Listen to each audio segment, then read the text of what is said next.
Cette journée, l'Église l'a dédiée à l'action civique, sociale et médicale. Nous voulons saluer tous ceux qui nous regardent en ce moment précis, demander que la grâce et la bénédiction de Dieu soient votre partage. Je suis doublement heureux de recevoir sur ce plateau les techniciens de cette journée. Mais avant d'arriver certainement à la présentation de ceux avec qui nous sommes là, je crois qu'il est important. Il est important aujourd'hui de commencer par la louange avant de présenter les techniciens de l'action sociale.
Nous l'avons dit que la journée elle est dédiée à l'action civique, sociale, médicale. Le thème que l'Église propose, envoyer du secours, chacun selon ses moyens. Je suis heureux d'accueillir sur ce plateau le très révérend Amand Pierre, qui est le représentant de l'aumônier de la structure Action civique, sociale et médicale. Bonne arrivée à vous, très révérend. Merci, pasteur. Merci à tous nos téléspectateurs. Que la grâce de Dieu soit avec vous et que surtout, cette émission d'aider, de soutenir, qui est le fondamental même de l'Église, soit votre souci permanent. Par ailleurs, vous êtes directeur de l'environnement. Vous avez en charge de la communauté de fraternité du port. Oui, oui, justement. Je suis directeur de l'environnement, dans le département de l'environnement. Il faut te dire que on ne peut rien faire si on n'est pas dans un environnement. Ici, là, nous sommes dans un environnement de communication.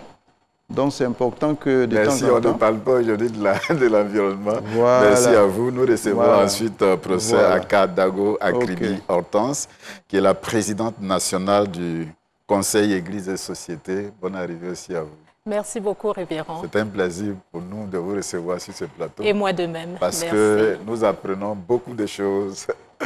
Oui. Et le très révérend a dit que cette structure est la fondamentale au niveau de l'Église. Oui, et j'emboîte vraiment le pas au très révérend Amand pour dire que l'environnement fait partie justement de tout ce qui doit préoccuper le Conseil Église et Société. Et vous allez voir lorsque nous allons décrire ce que nous avons fait au cours de cette semaine à Boisseau, que l'environnement était au cœur de nos actions. C'est pourquoi nous avons l'honneur d'accueillir sur ce plateau notre frère Aérébi André, qui est le président du comité Église et Société du district d'Aboisseau. Bonne arrivée. Merci, révérend. Vous avez fait une longue distance avant de venir ici. Oui, bon, 1h30, mais ça s'est bien passé avec l'aide de Dieu. Au niveau d'Aboisseau, est-ce que ça marche très bien? Oui, ça marche. Nous tenons à dire merci à la conférence qui a fait... Avant d'en arriver, on va demander au très révérend de présenter ce mot au Seigneur. Nous prions notre Dieu. Seigneur, merci de nous inviter à cette émission. Merci de créer toi-même les conditions idoines pour que nous puissions parler de l'action civique, sociale et médicale, cette structure que toi-même tu as établie dans ton Église, qui est le fondamental, qui n'est que le prolongement de la mission du Christ auprès de tous ceux et toutes celles qui souffrent, auprès de toutes les personnes, prolongement de l'action, de la mission du Christ dans le monde entier et pour toute personne. Merci de bénir ce temps et surtout de nous donner ton esprit afin que tout ce que nous allons dire soit pour ta gloire. Conduis ce moment au nom du Père, du Fils et du Saint-Esprit. Amen. Amen. Professeur, l'essentiel de la vie d'une communauté, c'est l'action sociale. Je crois que vous dites bien, pasteur. Vous dites bien parce que la Bible, dans son ensemble, nous interpelle sur notre rôle auprès de notre prochain. Et lorsque nous visitons encore les Écritures, nous voyons que nous sommes aussi le prochain de quelqu'un d'autre. Donc finalement, on ne peut pas ne pas être dans l'action sociale, qui est une action qui justement vise au bien-être de la personne, vise à la qualité de vie de l'autre et vise à ce que tout le monde soit heureux et soit sans dépendance. C'est la raison pour laquelle on ne peut pas faire de l'évangile, de l'évangélisation sans social. On ne peut pas dire qu'on fait de l'éducation sans social. On ne peut pas dire qu'on fait des soins médicaux sans penser au social. Le social est vraiment au cœur de notre action et je crois que c'est au cœur de l'action de l'évangélisation par Jésus-Christ lui-même. L'Église a raison de choisir le thème de l'action sociale, l'Église face à l'action sociale des problèmes et des situations des veuves et des orphelins. Ça fait pratiquement 2-3 ans. Hein? Oui, 2-3 ans, mais vraiment 2 ans pratiquement révolus que l'Église se penche sur cette question. Et c'est vrai que lorsqu'on a commencé les premières années, cela allait de soi parce que quand on regarde un peu les activités qui sont faites dans les différents districts en Église locale, il y a toujours la question de la veuve et de l'orphelin qui surgit. Dans les dons, dans l'approche, etc. Cette question était toujours présente. Lorsqu'on demande des rapports aux différents districts, il y a des activités à l'endroit de ces populations, dites vulnérables. Et lorsque l'Église se penche sur cette question, l'Église nous dit il y a des choses qui se font, mais est-ce qu'on ne pourrait pas mieux faire? Est-ce qu'on ne pourrait pas formaliser tout en restant conforme aux Écritures? Et c'est à partir de ce moment-là que le Conseil Église et Société, qui était un conseil de réflexion, va se mettre aussi en branle avec tous les autres organes, parce que c'est une question qui est transversale, avec tous les autres organes de la conférence. J'entends la communication, j'entends l'environnement, j'entends les femmes, j'entends les hommes, j'entends les jeunes, j'entends même les enfants pour se poser la question qui est celle de savoir qu'est-ce qu'on fait, comment bien le faire et comment prendre en compte les préoccupations de ces populations, y compris celles qui composent les veufs, dans l'approche que peut apporter l'Église.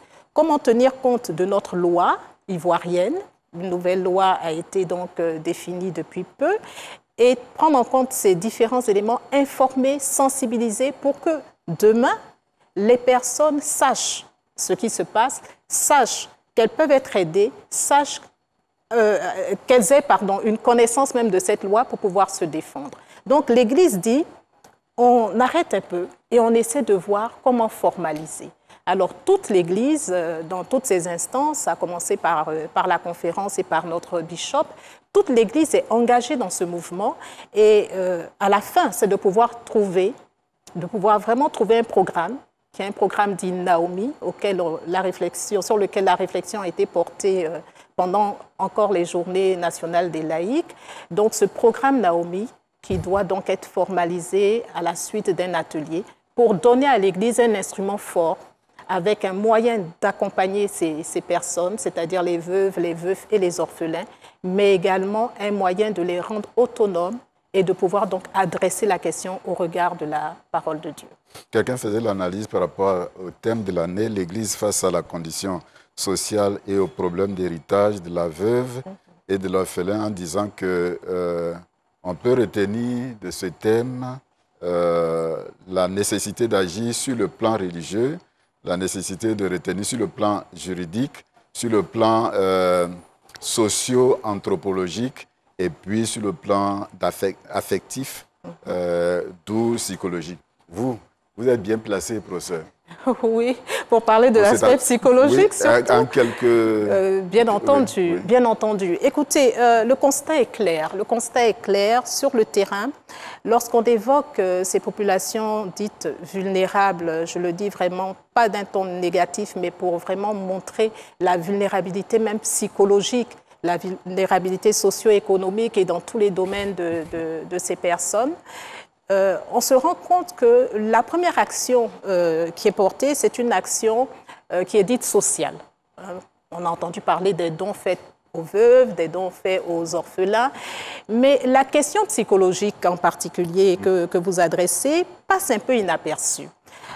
Or, du point de vue psychologique, on se rend compte, quand je prends l'exemple de la veuve et du veuf, mais de la veuve en particulier, on se rend compte que perdre son époux, c'est comme être amputé d'une partie de soi. Vous convenez avec moi que lorsqu'on a une personne qui a des relations particulières avec son époux, qui l'accompagne dans toutes les activités, on est ensemble à l'église, on est ensemble dans les activités de loisirs, les visites familiales, un moment se retrouver seul, c'est perdre une complicité.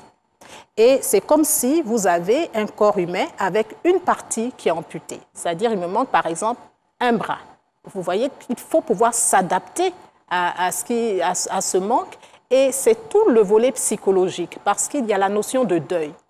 Donc le fait de perdre, c'est déjà un état, parce qu'il y a une séparation qui est irrémédiable, on ne va plus se revoir, en tout cas sur cette terre, mais il faut encore passer à l'autre étape, qui est celle d'accepter psychologiquement la perte et de pouvoir revivre après cette perte. Donc ça demande ce qu'on appelle en psychologie le travail de deuil. Et les écrits psychologiques nous montrent que le deuil ne se fait pas en un temps. C'est-à-dire que ce n'est pas parce que l'enterrement a eu lieu, ce n'est pas parce que l'accompagnement a eu lieu avec les veillées que la femme, la veuve ou que le veuf va totalement oublier ce qui s'est passé. Non, il faut pouvoir vivre avec la perte. Et cette notion de deuil, mais les travaux ont montré que cela peut aller jusqu'à 2 ans, sinon plus, pour pouvoir accepter, pour pouvoir revivre, pour pouvoir s'impliquer dans le quotidien pour une personne qui perd un être cher. Et c'est ce temps-là qui va se faire avec du désespoir, avec parfois un repli sur soi, avec une envie de rien.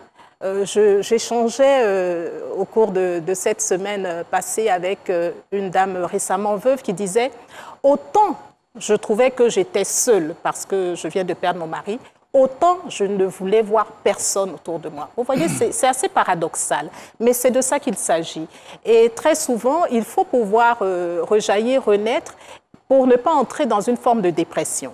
Et là, l'Église a un travail à faire en termes d'accompagnement, en termes de soutien, tout ce qui est posé, c'est-à-dire même l'écoute de cantiques, l'écoute de prédications, le fait de pouvoir parler de ce qui pose problème, le fait de pouvoir même pleurer, parce qu'émotionnellement aussi on est pris, c'est important pour justement faire ce travail de deuil.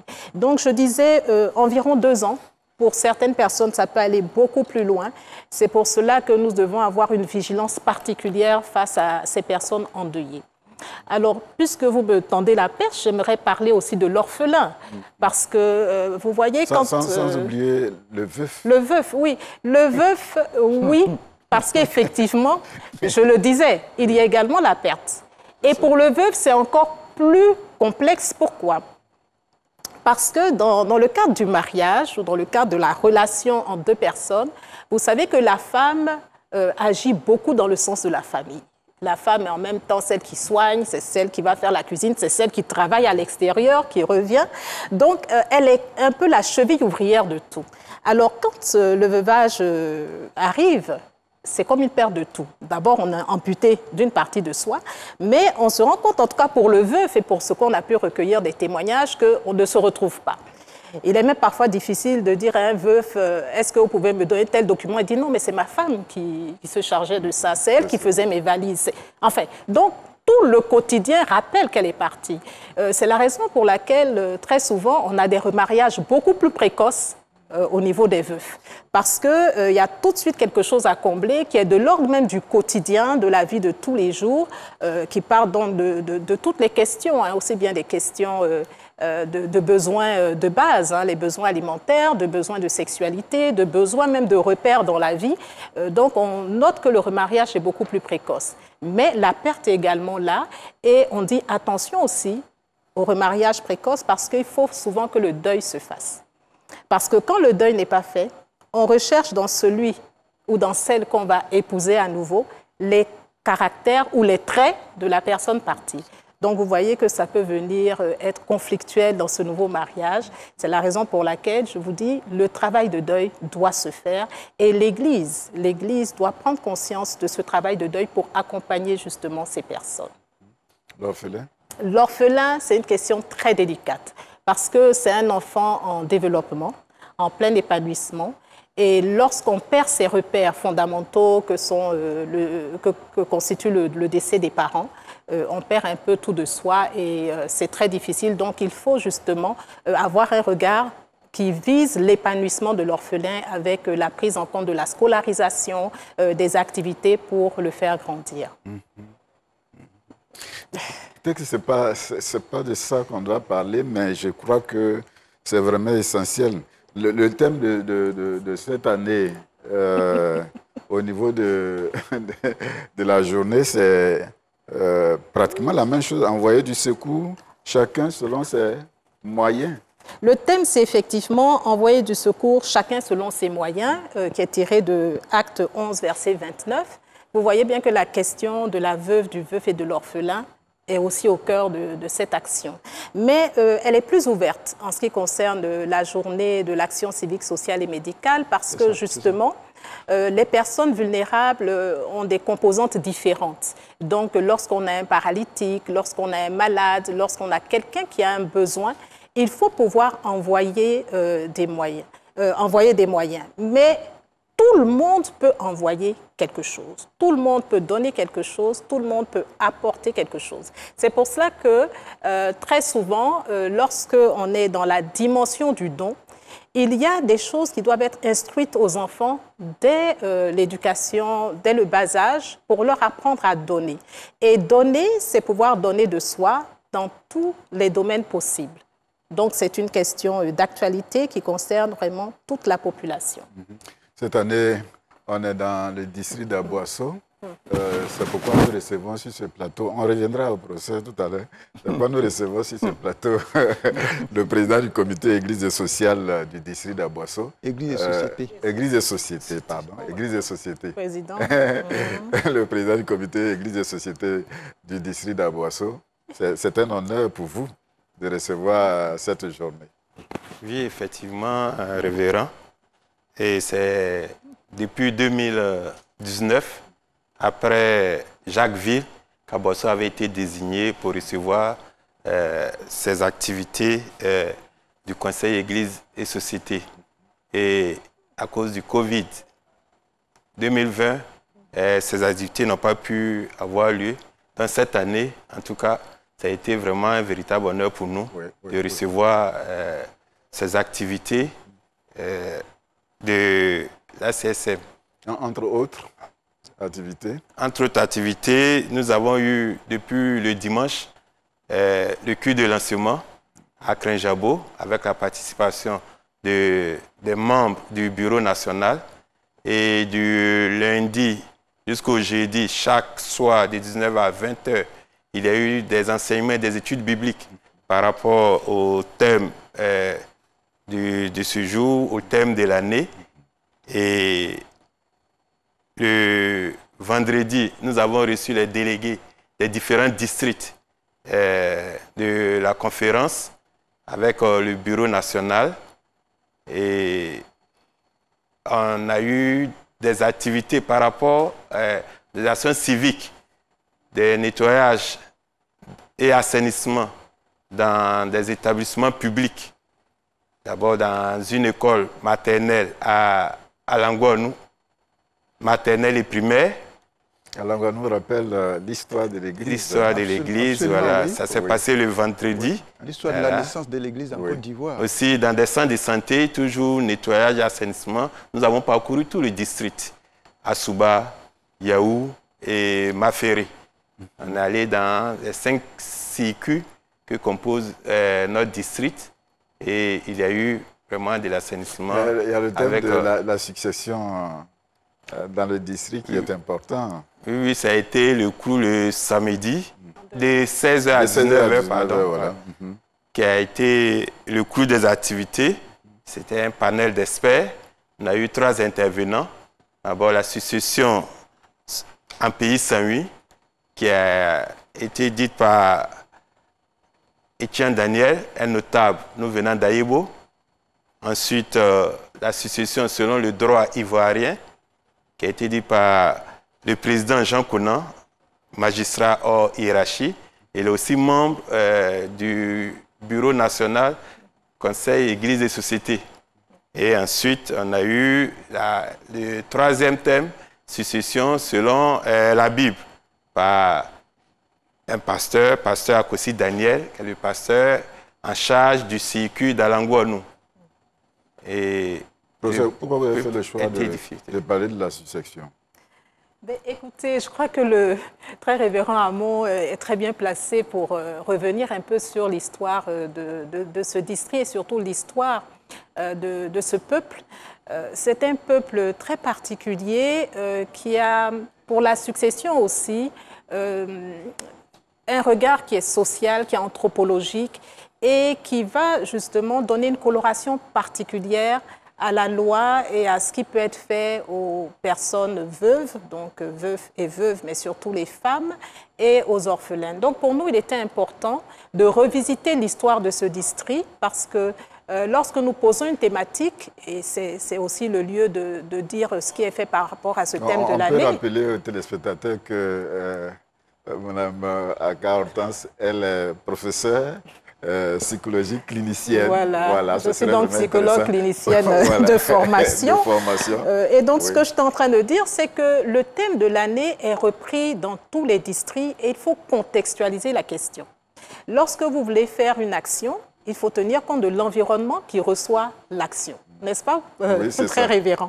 Et donc, il était important pour nous de revenir sur la question de la succession dans ce district et de travailler la question avec des notables de ce district. Parce que pour l'histoire, pour la compréhension culturelle, il fallait que ce soit des personnes du terroir qui viennent nous dire qu'est-ce qui est fait, de sorte à ce que les interprétations ne soient pas fallacieuses.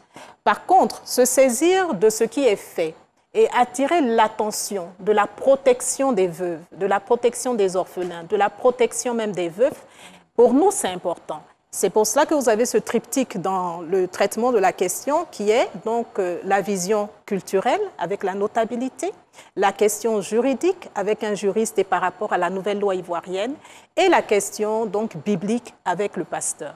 Et pour nous, ça permet déjà de se comprendre et de voir ensuite comment faire des sensibilisations et comment prendre en compte, comment apporter à ces populations.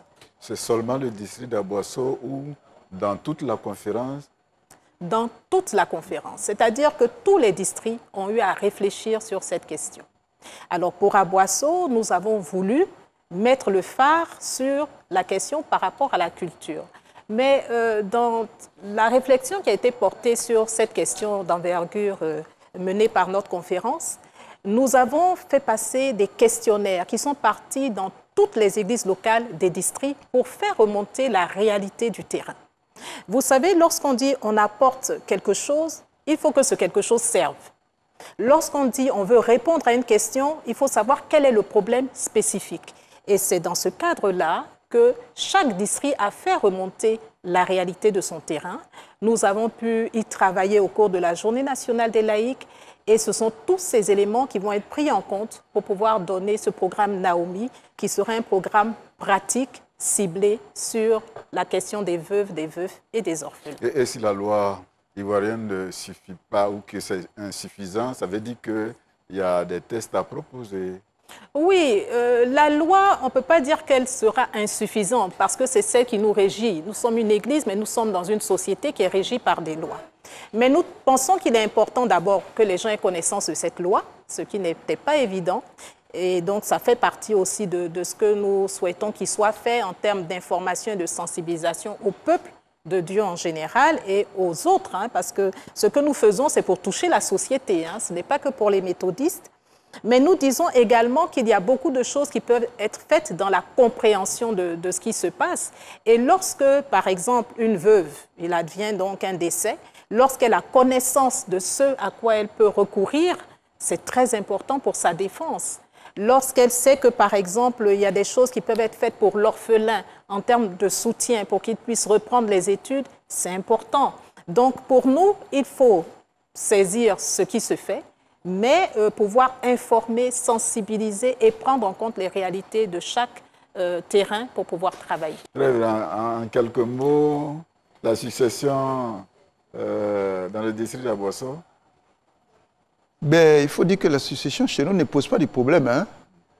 Il n'y a pas de problème. Je pense que c'est un exemple de démocratie et c'est un exemple de paix.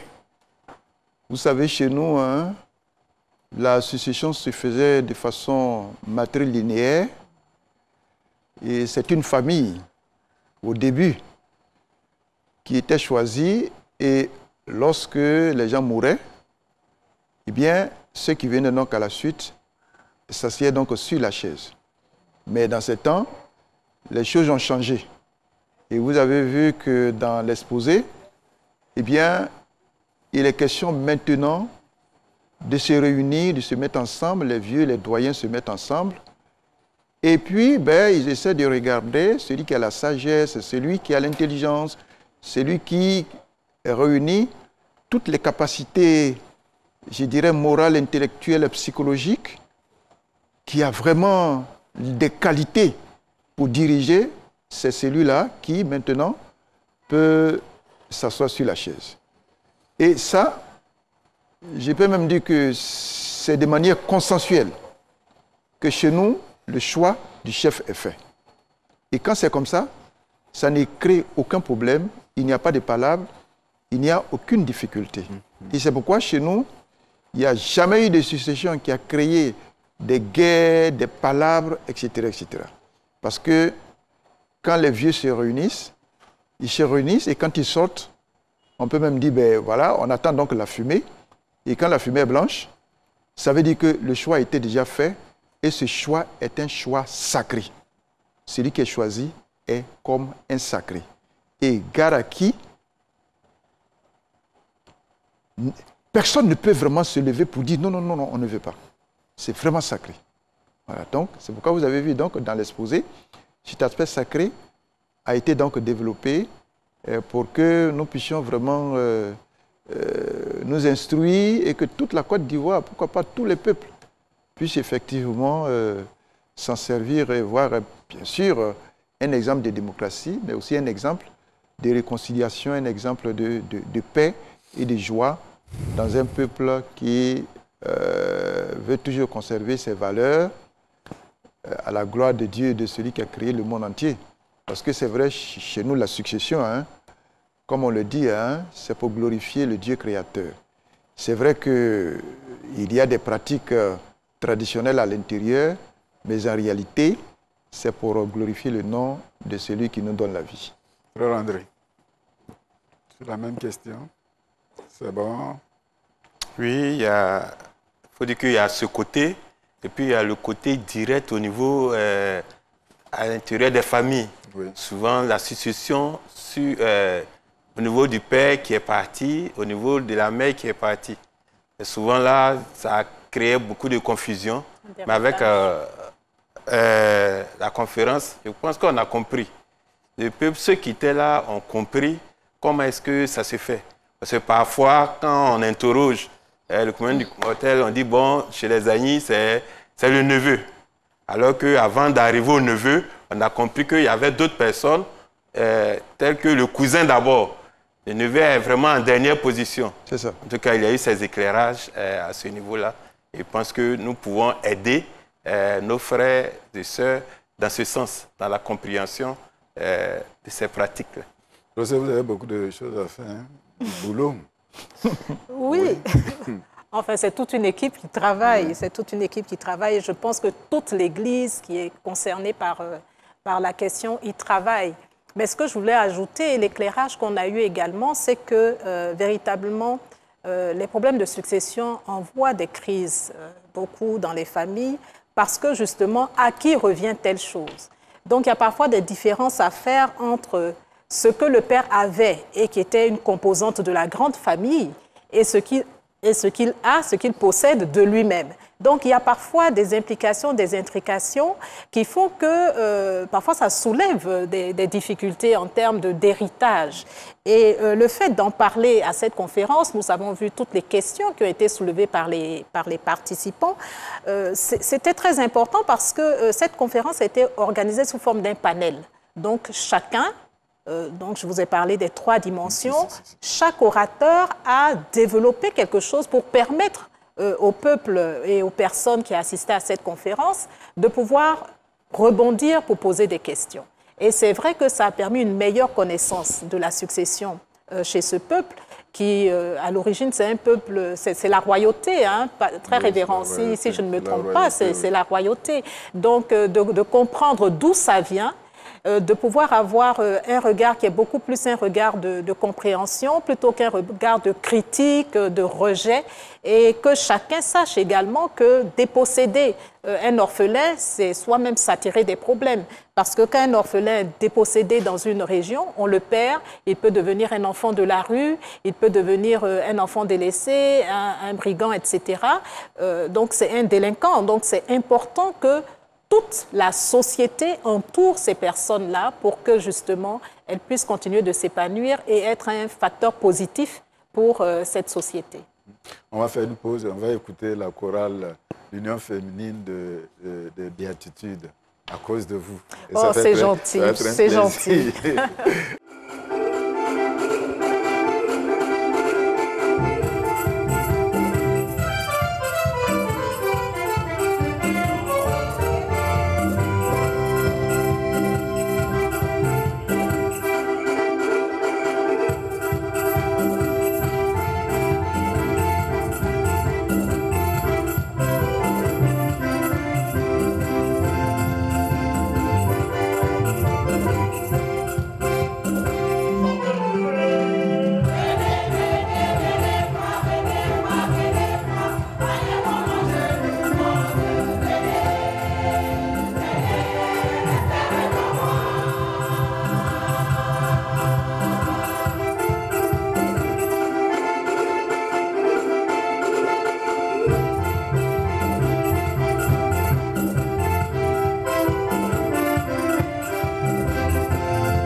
Nous bénissons le Seigneur par rapport à la chorale des femmes de l'église de Plateau. Par ailleurs, professeur, elle est PL adjointe. Oui, présidente des laïcs adjointe des Béatitudes. Ah, et oui. Je voudrais saluer toute ma communauté avec la présidente des laïcs, Dr Anna Angoran, et notre pasteur, le pasteur Beken Kokobé, et toute la communauté des bienheureux et bienheureuses. D'accord. On va revenir un peu sur les actions sociales qui ont été faites au cours de cette semaine. Puis cette semaine aussi, il y a eu des consultations ophtalmologiques avec le groupe Batimé, le centre Batimé de Dabou. Ça s'est passé dans le district de Kofikro, précisément dans le circuit de Kofikro, précisément dans le village même Kofikro à Fema. Il y a eu des consultations générales. Le révérend pasteur Eddy et son épouse. Oui, au passage, voilà. C'est pasteur Eddy, madame qui est en charge de ce circuit. Voilà, avec aussi le docteur Aoui, qui est lui-même fils de Kofikro. Ah, d'accord. Ici, il y a eu le dépistage bucco-dentaire avec les consultations générales, comme on l'a dit. Et à l'hôpital de Maféré, il y a eu le nettoyage. L'environnement tient compte de tout cela. Voilà. Absolument, absolument. Vous voyez que l'environnement intervient partout. Ça s'impose à nous. C'est pourquoi nous avons toujours dit que l'environnement, c'est la mère de toutes les sciences, de toutes les actions que nous faisons. Merci bien. Il faut un environnement sain. Un environnement sain, oui, c'est vrai. Parce que chaque année, vous mettez l'accent sur cela. Oui, vous voyez, la journée, c'est la journée de l'action civique, sociale et médicale. Oui. Et pour nous, l'action civique, c'est d'apporter quelque chose qui est lié au civisme. Donc, tout ce qui est nettoyage, tout ce qui est propreté, tout ce qui est environnement et respect de l'environnement. C'est ça. Ça fait partie des cahiers de charges qui sont très bien écrits dans les principes sociaux de notre Église. Vous savez, on a des principes sociaux. Et chacun de ces principes revient sur ce que le chrétien doit faire pour respecter ce que Dieu nous a donné, de garder, pour préserver en tout cas la qualité de vie. Et l'environnement fait partie de la qualité de vie. Imaginez, on arrive dans un hôpital qui n'est pas propre, où il y a des problèmes d'hygiène. Déjà, on est malade en y arrivant et on est encore plus malade en y restant. Donc, c'est important. Donc, la propreté, pouvoir sensibiliser les personnes sur l'environnement physique, l'environnement humain. Ce sont les autres personnes qui sont avec nous, l'environnement social. Donc, la question de l'environnement est vraiment au cœur de tout ce que nous faisons. Et à côté de ce qui est civique, le président du district d'Aboisseau l'a bien dit, nous sommes allés vers les écoles, nous sommes allés aussi vers les structures sanitaires et tout le volet médical, nous tenons à remercier parce que ça s'est passé de façon tellement merveilleuse avec ce que le Seigneur nous a donné dans notre Église. Nous tenons à remercier Dr Niamke, qui s'occupe du centre Bartimé pour leur apport incontestable chaque fois que nous avons des journées. Nous tenons à remercier également l'hôpital méthodiste de Dabou avec Dr Aoui qui nous ont accompagnés de façon excellente aussi pour cette journée et à remercier également toutes ces personnes venues de la spécialité d'odontologie, stomatologie pour le dépistage bucco-dentaire avec le docteur Amanchi, qui lui-même est dentiste et chirurgien dentiste et qui lui aussi est membre du Bureau national du Conseil Église et Société. Alors, vous voyez que ce sont toutes ces personnes qui sont de différentes structures qui viennent. Donc, c'est pour dire que c'est une question qui est pluridisciplinaire, qui touche tout le monde, pour qu'on puisse faire une prise en charge holistique de l'homme et que justement l'évangélisation se fasse. Le président Yerebi vous a dit, nous étions dans les différents circuits d'Aboisseau. C'est pour faire parler justement la Bible, c'est pour faire parler l'évangélisation, c'est pour dire voilà ce que l'Église peut vous apporter parce que nous respectons ce que Dieu nous a donné et nous respectons notre prochain. C'est vrai, on vient de parler de l'environnement, de l'action civique. Qu'est-ce que vous aviez fait encore? Oui, alors, au plan social et de l'évangélisation, parce que l'évangélisation est derrière toutes les actions que nous avons posées, il y a donc eu cette conférence dont nous avons largement parlé. Mais il faut dire qu'elle était animée par la chorale. Et il y a eu une pièce de théâtre faite par les choristes eux-mêmes, pour justement présenter la question de la veuve et des orphelins. Et donc, ce sont les choristes eux-mêmes qui ont mimé, qui ont fait ce théâtre pour justement parler d'une autre manière de cette question qui est une question qui est très forte et très poignante. Et puis, dans tout ce qui est de l'ordre du social, on vous a parlé des dons. Les dons se sont faits un peu en partie parce que le nettoyage a été fait, mais nous allons tout à l'heure aller au culte et là, il y aura la remise des dons à ces différentes structures pour justement montrer encore comment on peut arriver à envoyer du secours, chacun selon nos moyens, à ceux qui en ont besoin. On aura le temps de revenir là-dessus. Compte tenu du temps, on est obligé de s'arrêter là, mais peut-être qu'on va vous permettre de donner l'essentiel de votre adresse et puis on va écouter en quelques minutes l'exhortation de ce jour. Très bien, pasteur. Voilà. Alors, l'essentiel de l'adresse, d'abord, c'est une adresse du Conseil Église et Société dans son ensemble à l'occasion de la journée de l'action civique, sociale et médicale dans son édition 2021. Donc, c'est une journée, comme on a dit, qui va se passer au plan national avec le culte tout à l'heure à Boisseau, mais qui se tient ce jour même dans toutes les églises locales. Et donc, cette adresse est lue dans toutes les églises locales. Il s'agit en substance de revenir sur justement le thème de l'année, qui est celui que nous avons évoqué, envoyer du secours à chacun selon ses moyens, basé sur le livre des Actes au chapitre 11 et au verset 29, pour pouvoir reconsidérer notre mission d'évangélisation. Parce que trop souvent, on se dit, bon, je n'ai rien, je ne peux rien donner. On peut toujours faire quelque chose. Donc, il est important de nous sensibiliser et sensibiliser les différents comités, églises et sociétés des églises locales en disant, avec ce que vous avez, vous pouvez toujours apporter quelque chose. Le deuxième point important de cette adresse, c'est de nous intéresser aux personnes cibles, c'est-à-dire aux personnes qui sont faibles, aux personnes qui sont pauvres, aux personnes qui sont une charge dans la société.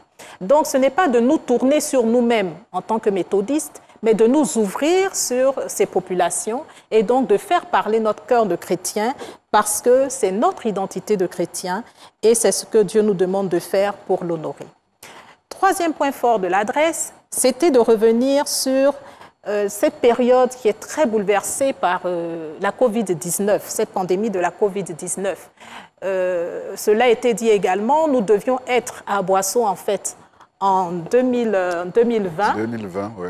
En 2020, mais en raison de cette pandémie, cela a été reporté pour 2021. Ceci étant, on note une évolution dans les recherches qui sont faites par rapport à cette pandémie. On ne sait pas tout, mais aujourd'hui, on parle donc de respecter les mesures barrières et on parle de vaccination. Alors, nous sensibilisons pour dire ne faisons pas l'autruche. Allons à l'information parce que le vaccin est nécessaire. Donc, il est important d'écouter, il est important de prendre des décisions éclairées. Surtout, ne pas aller en mettant de côté tout ce qui concerne la vaccination, mais chercher à comprendre. Et je crois que notre Église va dans cette direction puisqu'il y a eu avec l'Alliance des religieux une formation pour expliquer et pour pouvoir sensibiliser à cet effet. Et enfin, le dernier point fort de l'adresse, c'est d'interpeller chacun d'entre nous pour dire que nous devons donc chercher les moyens, prendre des initiatives, être efficaces, chercher des financements par tous les moyens et pour cela, il faut pouvoir agir avec spontanéité, pouvoir permettre l'autonomisation des populations et donc mettre l'amour au cœur de notre action. Ne rien attendre en retour parce que Dieu bénit toujours lorsque nous sommes dans son champ. Merci bien, professeur. Très bien, on nous indique qu'on n'a seulement que 5 minutes. On va quand même écouter les exhortations. On peut le faire en 5 minutes. On peut le faire en 5 minutes. Merci beaucoup. Oui. Il faut dire que ce dimanche 7 novembre 2021, toute l'Église méthodiste unie Côte d'Ivoire, Église centenaire, célèbre donc la journée nationale d'action civique, sociale et médicale, en abrégé ACSM. Et nous voulons bénir le nom de notre Dieu qui nous donne l'occasion d'être témoins de cette journée. Le thème qui est proposé pour cette journée s'intitule « Envoyer du secours chacun selon ses moyens ». Et pour cela, il y a 3 textes qui ont été proposés. Il y a Isaïe 58, versets 6 à 12, Acte 11, versets 27 à 30, et Luc, chapitre 6, le verset 38. Mais nous allons focaliser notre attention sur le livre des Actes des Apôtres, au chapitre 11, verset 27 à 30. Alors, le verset qui va donc orienter notre réflexion, c'est Acte 11, le verset 29. Mais bien avant, je voulais donc vous lire le texte de Acte 11, verset 27 à 30. En ce temps-là, des prophètes descendirent de Jérusalem à Antioche. L'un d'eux, nommé Agabus, se leva et annonça par l'Esprit qu'il y aurait une grande famine sur toute la terre. Elle arriva, en effet, sous Claude. Les disciples résolurent d'envoyer, selon chacun ses moyens, un secours aux frères qui habitaient la Judée. Ils le firent parvenir aux anciens par les mains de Barnabas et de Saul. Alors, lorsque nous voyons l'action posée donc par les chrétiens d'Antioche, nous pouvons tout de suite retenir. Et c'est cela qui est important à retenir aujourd'hui. Ce thème nous envoie en mission. C'est un thème qui nous demande de nous lever pour apporter du secours à celui qui souffre, à celui qui a faim, à celui qui a soif.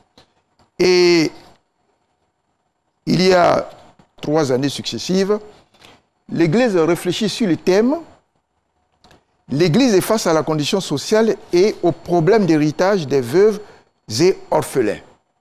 Cela nous permet de comprendre qu'effectivement, nous avons des veuves, des orphelins, et même, en plus des veuves et des orphelins en souffrance dans nos églises, nous avons également aussi des personnes qui souffrent de d'autres situations, d'autres maladies, d'autres difficultés, et ce sont des cas qui doivent préoccuper l'Église. Et c'est pourquoi ce thème est extrêmement important. Un thème qui nous donne de nous lever pour soutenir la veuve, soutenir le veuf, soutenir les orphelins et soutenir également tous ceux qui sont en situation de difficulté. Mais pour arriver à réaliser cet objectif de l'Église, le texte d'Ésaïe 58, qui est donc l'un de nos textes de ce jour, versets 6 à 12, nous invite à mettre en pratique 8 actions. La première action, c'est de se détacher les chaînes de la méchanceté. Il s'agit tout simplement de ne plus être méchant envers son semblable. C'est-à-dire qu'il faut s'ouvrir à son semblable. La deuxième action, c'est se dénouer les liens de la servitude. Il s'agit ici de refuser d'être esclave ou de refuser de rendre son semblable esclave, parce que c'est cela qui fait qu'aujourd'hui, nous avons beaucoup de gens qui souffrent. La troisième action, c'est de renvoyer libres les opprimés. Il est question de libérer ici toutes les personnes que tu as incarcérées ou tu as mises ou englouties en prison. Il faut donc les libérer parce que la prison fait souffrir l'être humain. La quatrième action, il faut rompre toute espèce de souffrance infligée à l'autre. Cela signifie tout simplement ne plus faire souffrir son semblable sous prétexte de quoi que ce soit. Quel que soit le problème, quelle que soit la situation, tu n'as pas le droit de faire souffrir ton semblable. La quatrième action, c'est de partager son pain avec celui qui a faim. C'est de donner à manger à toute personne qui se trouve dans une situation difficile. Vous savez qu'il existe des gens qui ne trouvent pas à manger. Il y en a même qui n'arrivent pas à manger 2 fois par jour. Pourtant, il y en a qui mangent et ils jettent le reste. Alors, cette action nous demande de refuser, de jeter la nourriture, mais surtout de partager notre pain avec notre frère, notre sœur qui afin et qui se trouve à côté de nous. La 6e action, c'est de faire entrer dans ta maison le malheureux. Ça signifie tout simplement qu'il faut accueillir chez soi avec joie les personnes abandonnées, les personnes sans asile en situation de souffrance. La 7e action, c'est de couvrir d'habits une personne nue. Ça veut dire que lorsque nous voyons quelqu'un qui est complètement nu, ça veut dire qu'il est démuni, il est sans moyens, et cela nous met tous nus, parce que s'il est nu, il nous expose tous. Donc si tu vois cette personne dans cette action, eh bien, il faut faire un effort pour pouvoir l'habiller. Et la dernière action, la 8e, c'est ne pas se détourner de son semblable. Cela signifie tout simplement qu'il faut répondre entièrement à l'appel de son frère ou de sa sœur en difficulté, pas seulement en termes de compassion, mais en termes d'obéissance à poursuivre le ministère de notre Seigneur Jésus-Christ, qui consiste à sauver l'être humain, qui consiste à donner le bien-être à l'être humain, qui consiste à donner de la valeur à l'être humain, parce que Dieu nous a créés à son image. Bien-aimés frères et sœurs, à partir donc de ces 8 actions que nous devons mener, nous devons donc nous poser la question, qu'est-ce que concrètement nous devons faire aujourd'hui, cette journée? Mais avant de vous dire ce qu'il faut faire concrètement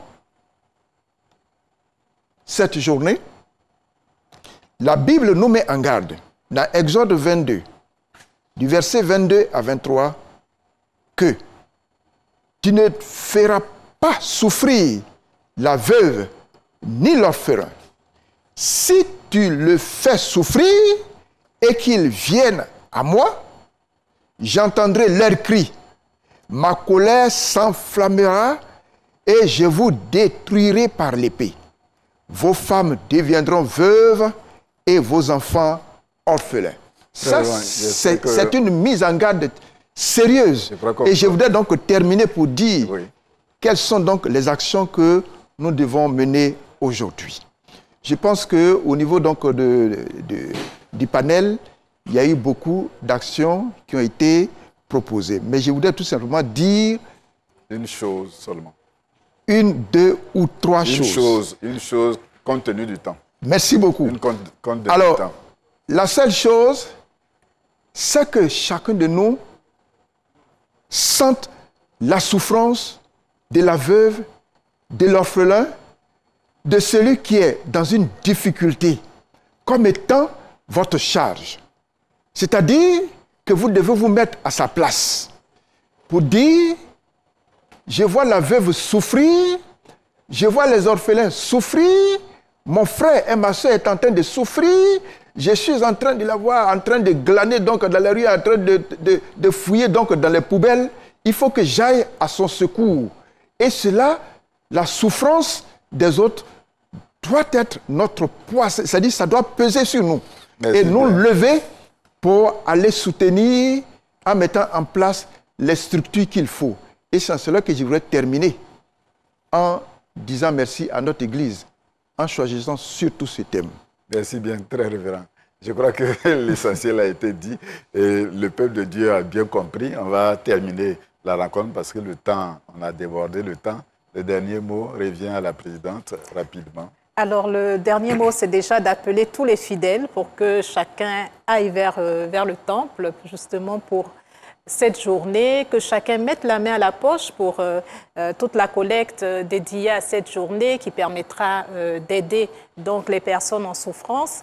Nous tenons à remercier la conférence avec à sa tête le bishop Benjamin Boni et tout le cabinet, à remercier véritablement le surintendant du district d'Aboisseau, le très révérend Afi, qui nous a ouvert les portes de son district et qui n'a eu de cesse de nous accompagner tout au long des préparatifs et tout au long de ce qui s'est passé pendant cette semaine de l'action civique, sociale et médicale.